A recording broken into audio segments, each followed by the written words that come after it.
Sikiliza mshenzi. Mimi nimecheza michezo yote, nimecheza boxer, nimecheza karate, nimecheza kickboxer, kila michezo, mimi mpaka combat napiga mzee. Nimekustiri kwa sababu sitaki kuumiza maskini, huwezi kujihudumia. Sawa sawa? Kama ningeamua kufungulia kurasa zangu zote ningekuumiza kabisa na ningekumaliza. Tembea. Tondoke.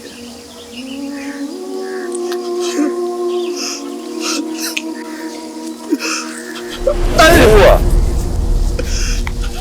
Aileen.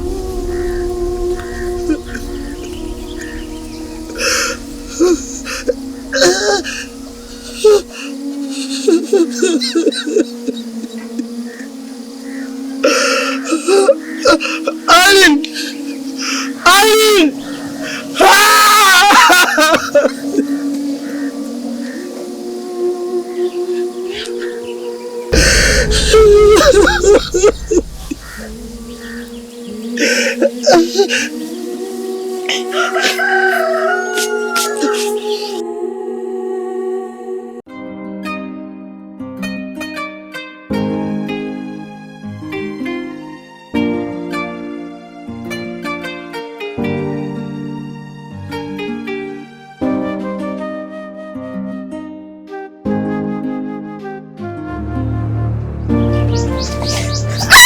Msemaji, niache! Jamani, usifanye hivyo! Shemeji, niache shemeji! Usinalaki jamani, shemeji, niache! Niache!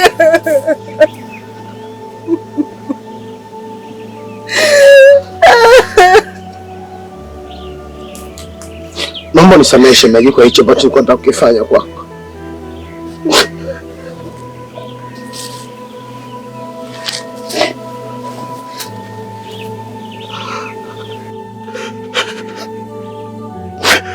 Maida, samahani kwa hicho ambacho nilikuwa nataka kukifanya kwako. Lakini yote sababishwa ni mume wako Mkango. Kwa nini unaenda kuingilia mapenzi yangu? Kwa nini? Nimepata tabu na gani kumsomesha mpaka pale pafikia? Nimeacha watu wangapi kwa sababu ya hili? Ni anakuja anatembea naye. Kwa nini anifanyia hivi? Kwa nini?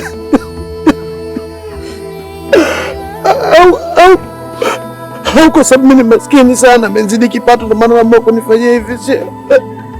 Mbona mimi nakuheshimu wewe? Mbona mimi namheshimu yeye? Basi katembea nake wote. Lakini niachie lini wangu naumia.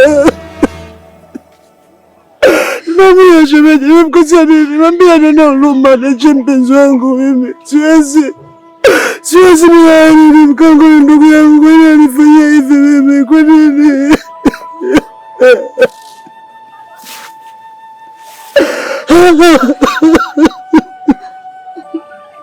Shemeji, mapenzi yanauma. Mapenzi yanauma, mimi nampenda Aileen. Kwa nini Mkango anaenda kumchukulia Aileen wangu?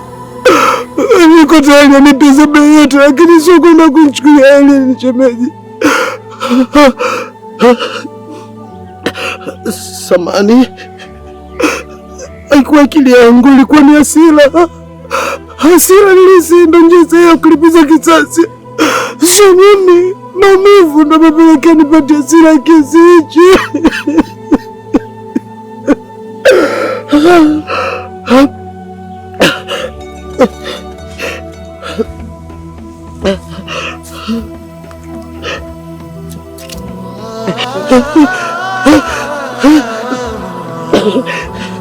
Samahani.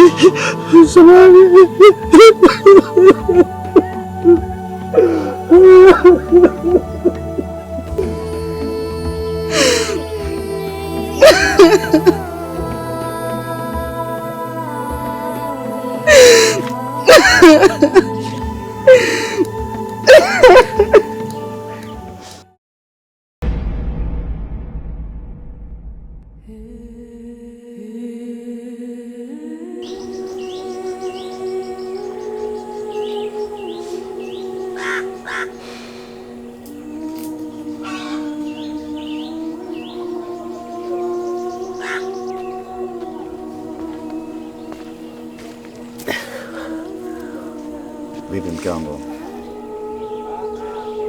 Mbona una furaha na mimi nimerudi, unashinda hata kunipokea na unaonekana kama una mawazo. Shida nini?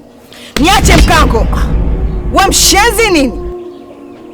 Hivi Mkango, kwa nini unapenda kunivua nguo mimi mbele za wanakijiji? Umetoka hapo umeenda kugombana na chifu kwa sababu ya mwanamke wake. Mkango, nakuuliza Mkango, mimi sikutoshi? Mimi sikuridhishi Mkango? Sasa mke wangu, ndo unafikia tu mpaka ya kunipiga hivi mbele za watu waniangalia kweli? Uone kwamba wanidharau? Dharau? Mimi nakudharau wewe Mkango? Mkango, mimi nakudharau, si ndio? Hivi mimi na wewe nani anamdharau mwenzie? Si ni wewe ambaye unatembea na wanawake za watu?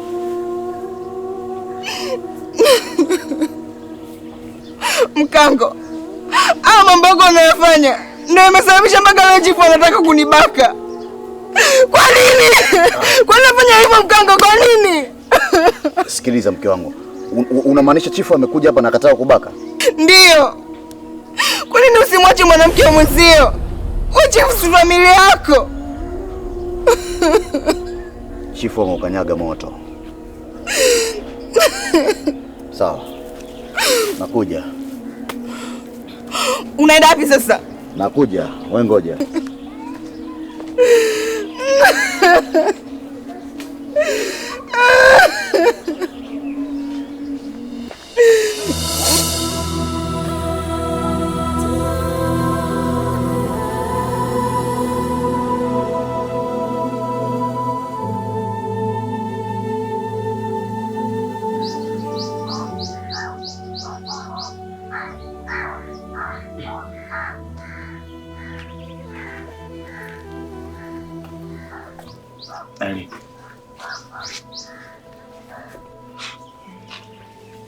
Mbona mabegi? Unakwenda wapi?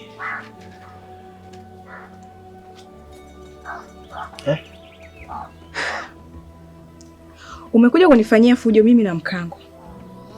Ukaona itoshi ukaenda kumbaka na mke wake. Sasa sikia nikwambie. Mimi na wewe basi naondoka na kutakia maisha mema. Samani Aileen. Naomba usiondoke mpenzi wangu. Naomba unisamehe kama nilikosea kufanya fujo. Lakini mimi sikufanya fujo kwa kudhamiria. Nilifanya fujo kwa sababu ya maumivu makali niliyopata juu ya usaliti alionifanyia Mkango katika penzi langu. Mkango anaelewa fika kuwa ni mpenzi wangu. Kwa nini akutongoze? Mbaya zaidi, ananithibitishia basi bora angekuwa anafanya huko, mimi simuoni. Ananithibitishia zaidi kuwa wewe anatoka na wewe. Mimi siwezi kuvumilia, ndio maana nikapelekea ile fujo. Naomba nisamehe, usiondoke mama. Na ni muwazi Aileen. Mimi sikumbaka Maida. Sikumbaka mke Mkango hata kitu hapa aseme. Sikumbaka. Lakini nilienda kumfikishia ujumbe juu ya usaliti anaofanya mume wake katika penzi langu. Sikumbaka. Tafadhali. Nisikie. Najua kila kitu unachokifanya. Kila kitu ulichokifanya mimi nakijua. Mimi sio chizi. Sasa nakwambia, kuanzia leo mimi na wewe basi. Ukiniona kulia pita kushoto. Nisikize Aileen. Niache. Aileen. Aileen. Maisha mema. Aileen. Aileen.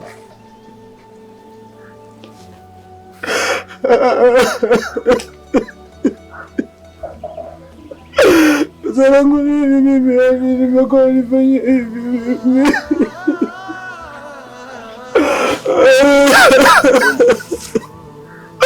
Mapenzi naomba mimi naumia Aileen.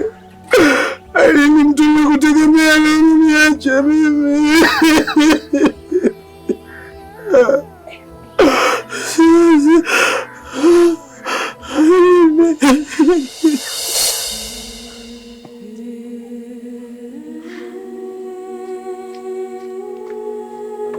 Samahani kwa kuchelewesha. Umesema? Bwana, mimi kesi yangu ilionileta hapa, nimekuja kumshtaki bwana chifu. Chifu amembaka mke wangu. Unaelewa? Na baada ya kuona kwamba mimi nimegundua hivi ana harakati za kutaka kukimbia hapa. Hebu sijakuelewa vizuri bwana.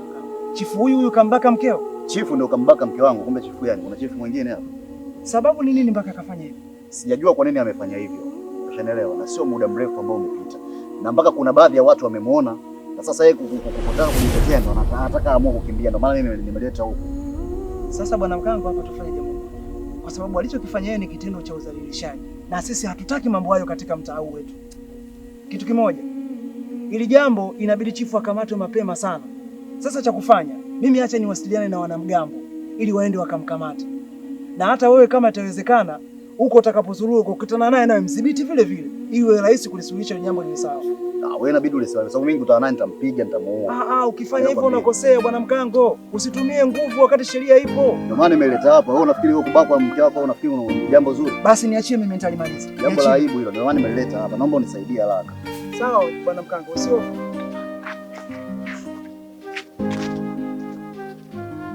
Chifu na kuacha. Na kula utamu wa mwezi.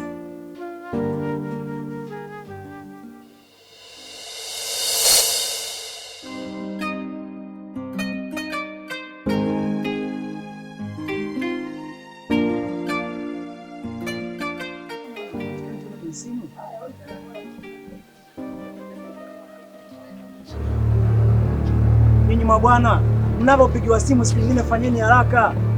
Simu zingine zinakuwa za umuhimu. Samahani mwenyekiti, tulikuwa kwenye majukumu mengine ya kijamii. Majukumu mengine ya kijamii? Wapi nyinyi mna majukumu ya kiserikali? Nyinyi mpo kwa ajili ya kuwatumikia wananchi. Na ndio maana mkaitwa polisi jamii. Na ndio maana hata ikifika siku zingine mnapita kwenye majumba mnachukua michango. Kwa hiyo maana nyinyi mnatakiwa muhudumie jamii. Yaani simu moja ikiita, hakikisha umefika kwa mwenyekiti. Tumeelewana? Okay, sawa. Sasa, kuna jambo limejitokeza hapa. Nadhani nyote mnamfahamu bwana chifu. Fanyeni haraka mnaenda kumkamata bwana chifu. Nendeni sasa hivi. Mwenyekiti, kwani chifu kafanya nini mpaka tukamkamata? Chifu amembaka mke wa mkango. Chifu huyu unamjua mimi? Wewe bwana wewe. Mbona unakuwa sikuelewi sasa? Kijijini hapa kuna chifu wangapi? Chifu huyo ndio. Tumeelewana? Sawa. Fanyeni haraka chifu awe hapa. Yaani hakikisheni mnazunguka kijiji kizima kile mnamleta chifu hapa. Sawa. Tumeelewana? Nendeni sasa, mnasubiria nini? Mnaona lako na kuchukua hela za michango sio kushughulikia jamii.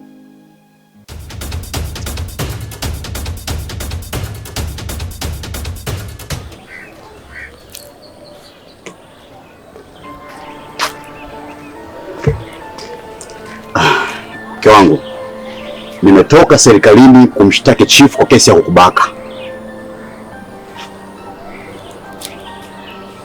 Hivyo ni mzima kweli mkango? Kwa nini unaniambiaje? Nilikwambia chifu amenibaka au nilikwambia chifu anataka kunibaka? Mtu ambaye amedhamiria kukubaka au tayari kashakubaka. Kwa hiyo ni mbakaji. Mimi nilikuwa ninaandikisha kwamba amekubaka. Kitu ambacho unatakiwa kufanya wewe ni kitu hiki kimoja. Hapa unajua kwamba sungusungu wanamtafuta. Wakishamkamata wanampeleka kule na wewe unatakiwa ukatoe ushahidi kwamba kweli amekubaka. Sawa sawa? Mkango, kweli hauko sawa. Yaani nawezaje kutoa ushahidi wa mtu ambaye hajanibaka? Nienda kusema chifu amenibaka ili ubaki na mkewe? Au nadhani sijui plani zako? Mimi sijamaanisha hivyo. Mimi nimemaanisha kwamba yeye alikuwa anataka kukubaka. Na wewe nenda katoa ushahidi huo. Mimi sasa nazungumza kama mwanaume. Na ukinipinga, ina maana wewe basi unamtaka chifu. Umeelewa vizuri? Ukatoa ushahidi hivyo hivyo. Na kama utanipinga, basi tafuta mwanaume kukuoa. Sio mimi.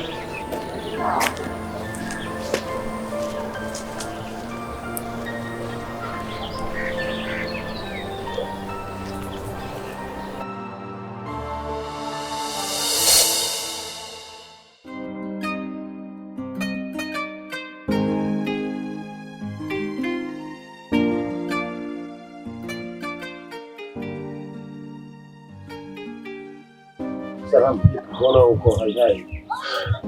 Hivyo nafahamu taarifa inaendelea hapa kijini juu yako. Taarifa gani? Inasemekana wewe umembaka Maida. Kila mwana kijiji anajua hivyo. Na hivi sasa tunavyozungumza mimi na wewe, polisi jamii wanakutafuta. Muda wote kuanzia sasa watakukamata. Lakini marehemu, mbona mimi sikumbaka Maida? Na nani anavumisha hizi taarifa? Chief, huu sio muda kujadiliana. Mimi najua hivyo. Je, wana kijiji wanajua vipi? Mkango anajua nini? Polisi jamii wanakutafuta anajua nini? Sasa cha kufanya hapa, kimbia haraka. Kwa sababu tunazungumza na wewe, muda sio mrefu atakuja hapa. Ondoka kaka. Wamejua hapo nyumbani?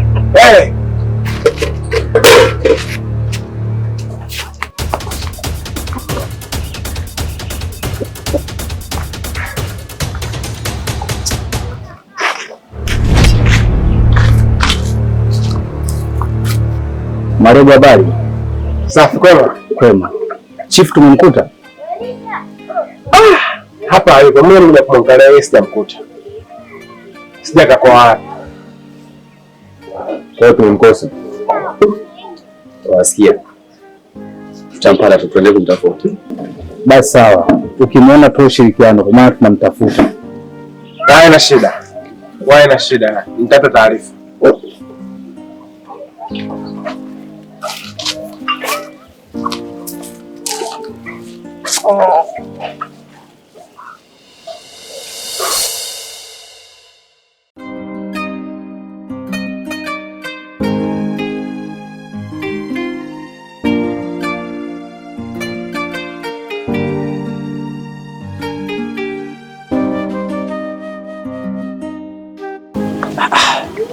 Binaida, habari yako kwanza? Salama mwenyekiti. Kwanza nikupe pole juu ya yote aliyokukuta, lakini nikwambie tu, hii ndiyo dunia mamaangu. Yaani walimwengu wa sasa hivi hawaeleweki. Dunia imejaa takataka kibao, maadui tunaishi nao, wasaliti tunaishi nao. Pole sana kwa hilo lilokukuta, ila mimi kama mwenyekiti nakuahidi nalifanyia kazi hili na haki yako itapatikana. Haiwezekani mtu achukue tu maamuzi ya kukufanyia kitendo kama hiki. Mwenyekiti, mbona unanichanganya? Kuna nini kwani? Kwani wewe si umebakwa wewe? Hapana, mimi sijabakwa wala. Nipo salama tu. Hizi taarifa mimi kanipa mumeo ya kwamba wewe umebakwa na bwana chifu. Yaani bwana chifu alivyokuona hivyo jinsi ulivyo, yeye matamanio akamuingia ikafikia hatua ya kukuingilia kimwili kwa nguvu.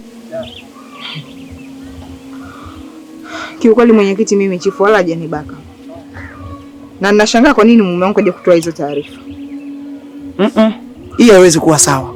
Unajua mume ukipinda na kuja kutoa taarifa ya hili jambo, alikuwa ni mwenye jazba, hasira na chuki ndani yake. Anaonesha zaidi kama akifanikiwa kumkamata chifu, si kumkata vipande vipande na ule unene wake, bali ni anamlarua mfano wa gogo unaopasuliwa na chainsaw. Wewe unaniambia leo kwamba hujabaka. Unajua nyinyi chini utani? Mimi nahangaika na shughuli zangu za kiserikali kwa ajili yenu nyinyi. Alafu unaniambia hujabaka. Hebu acha masiala Maida. Wewe umebaka bwana. Hapana mwenyekiti. Ningebaka kwa nini sasa nifiche? Si ningekwambia?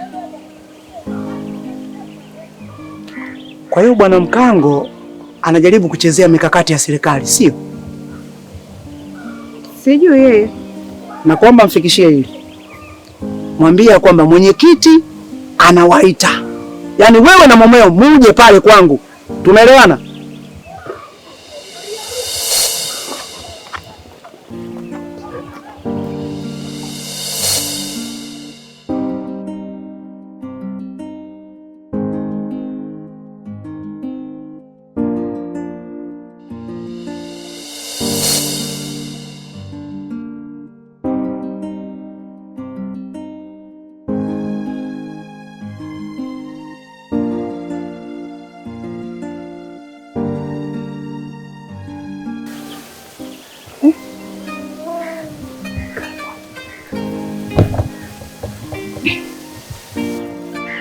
Hivi ni kweli chifu alitaka kukubaka?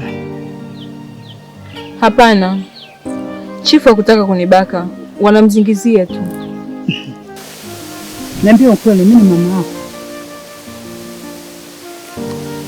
Kiukweli chifu alitaka kunibaka, lakini ghafla aliniacha tu mwenyewe bila kushindikizwa na mtu yoyote, na hayo yote yanasababisha Mkango.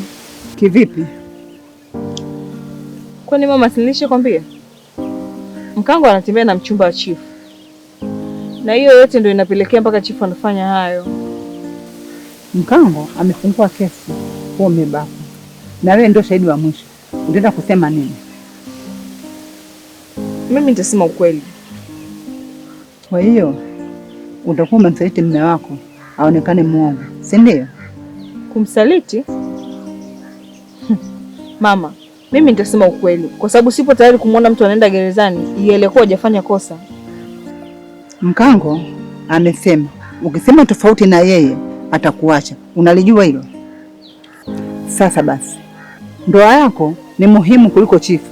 Umenielewa? Acha ujinga.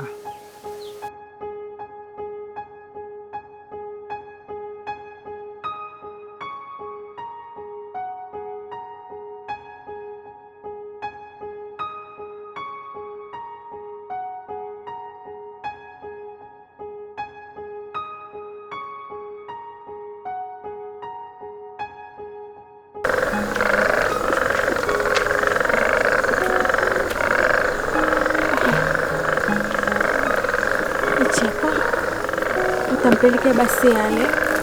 Afu na hizi ni nguo nilimnunulia kama zawadi. Sawa. Na hapo ni nguo umefanya jambo la msingi sana kwa sababu sisi tangu amevaa asubuhi zanuka jasho vibaya mno. Kwa hiyo hata baisha la kumstiri pia kwa sababu sasa hivi baridi ni kali sana.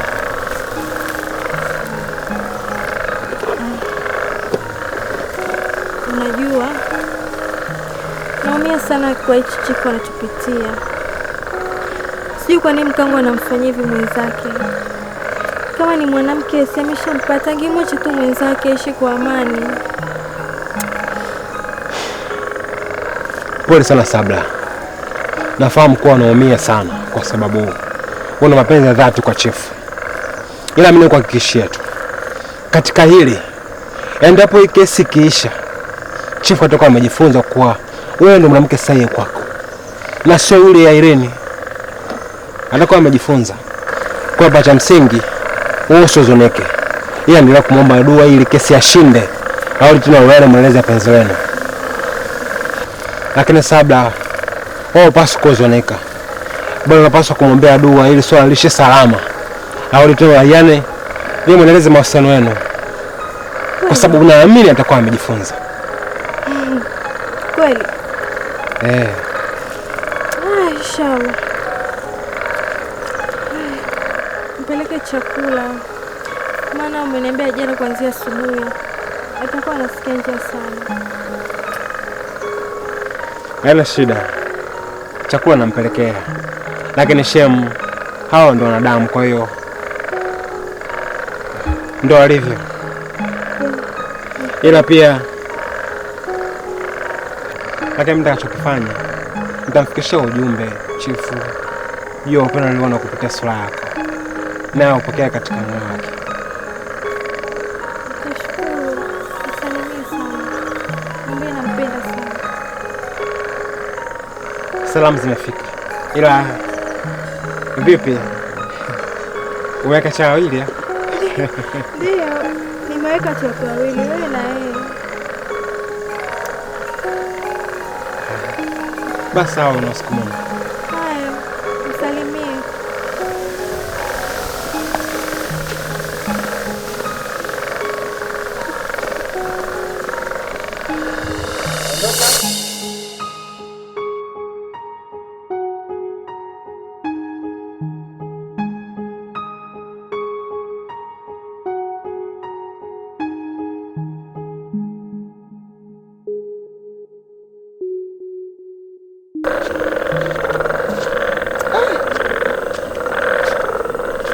Deki maji ya baridi kaka. Kula yareki. Tazama ulivyopendeza. Yaani kama alikupima vile. Chifu. Hii sasa tafsiri yake sio tu kwamba Sabla anatembea na moyo wako, bali anatembea na vipimo vya mwili wako.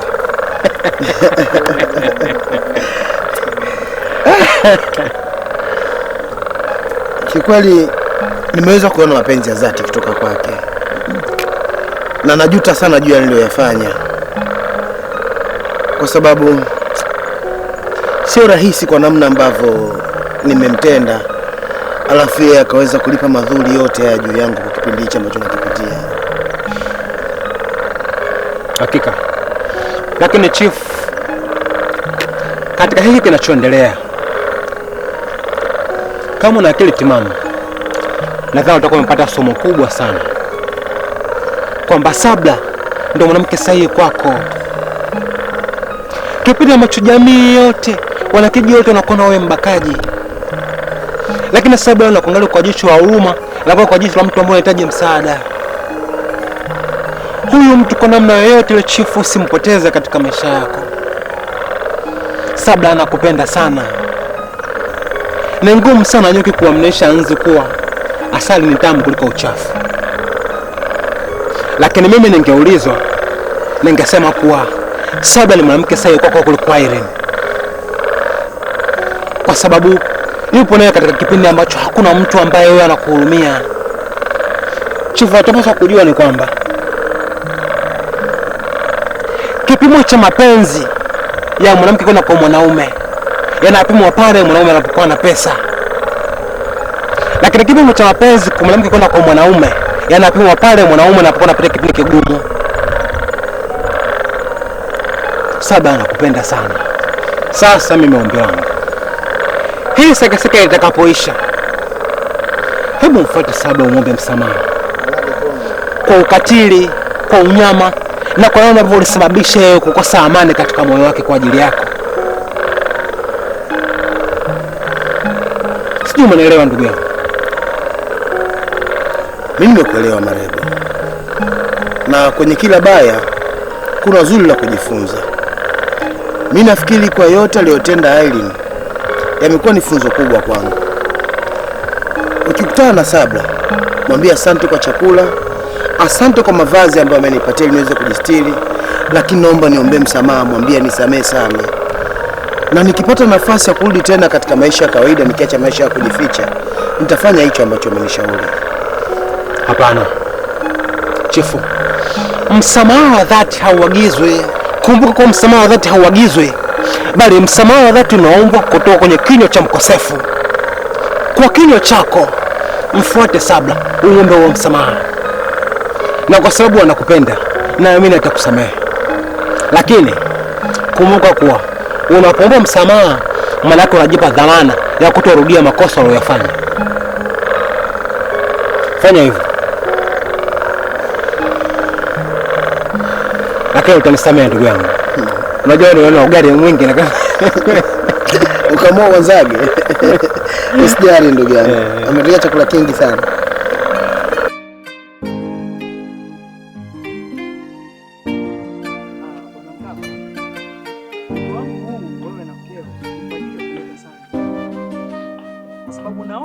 Nyinyi wawili mnachezea chombo cha dola. Sasa msichokijua, ili jambo mkileta masiala nyote mtakuwa hatia. Nikikutana na mkeo anasema kwamba chifu hajambaka, lakini wewe unasema chifu amebaka mkeo. Sasa nani ni muelewe kati yenu, wewe au mkeo? Mimi hapa nielewe. Unaona sasa mnavyonichanganyia mada. Naomba nikuulize wewe Bi Maida, nataka unionyeshe uthibitisho mbele ya mmeo. Chifu wewe alikubaka au la? Mwenyekiti, ni kama ulivyoniambia nini, sema umebakwa au hujabakwa? Kabakwa. Kiukweli chifu mimi hajanibaka. Na huyu yote anafanya yao kwa sababu yanatembea na mwanamke. Na anaamua kumtegemezea mwenzie kesi ili mwenzake aende jela, ili apate urahisi kukaa na mwanamke. Sijui kwa nini kwa anafanya vitu vya ajabu kiasi hichi. Mimi nafanya vitu vya ajabu, sio? Kwa hiyo unaamua kunidhalilisha. Unaamua kunidhalilisha mbele ya mwenyekiti, si ndio? Wewe mkango, wewe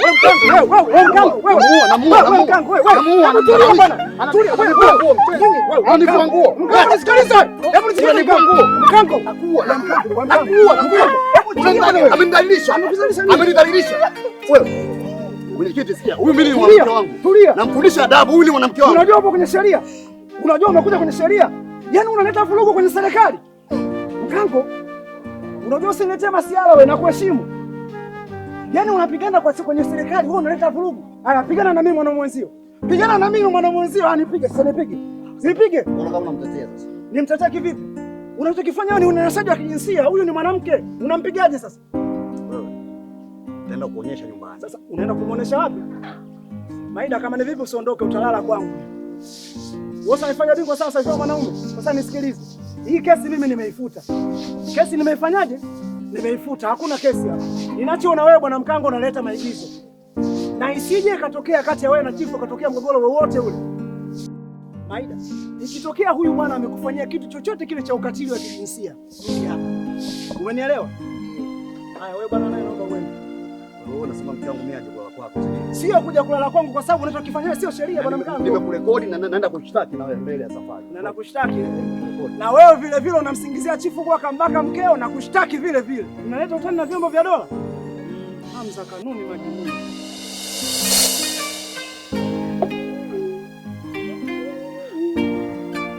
Hiyo.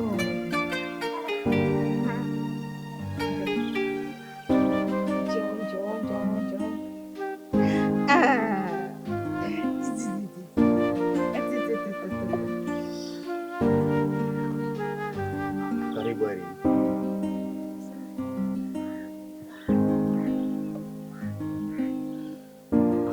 Aida, nimekuja na mgeni. Nafikiri inatakiwa kae hapa nyumbani kuishi. Kwa tutakuwa tunakaa naye. Mkango, umekuja na mgeni au umekuja na mwanamke wa chifu? Kweli ni mke wa chifu, lakini sasa chifu ana changamoto kama vile ambavyo alikuwa anataka kukubaka wewe. Kwa hiyo ameona aibu, amekimbia na huyo mwanamke amemwacha. Nimeona nimchukue tuje tuishi naye. Mkango, yaani umeona haitoshi kufanya umalaya wako kwa nje mpaka umlete huko ndani. Sasa mimi ngoja niondoke, nikuache na wewe. Mimi sio kama nataka nifanye umalaya, mimi nataka niongeze mwanamke wa pili. Sasa ukiamua kuondoka sasa mimi na endelea mbaya. Karibu tena.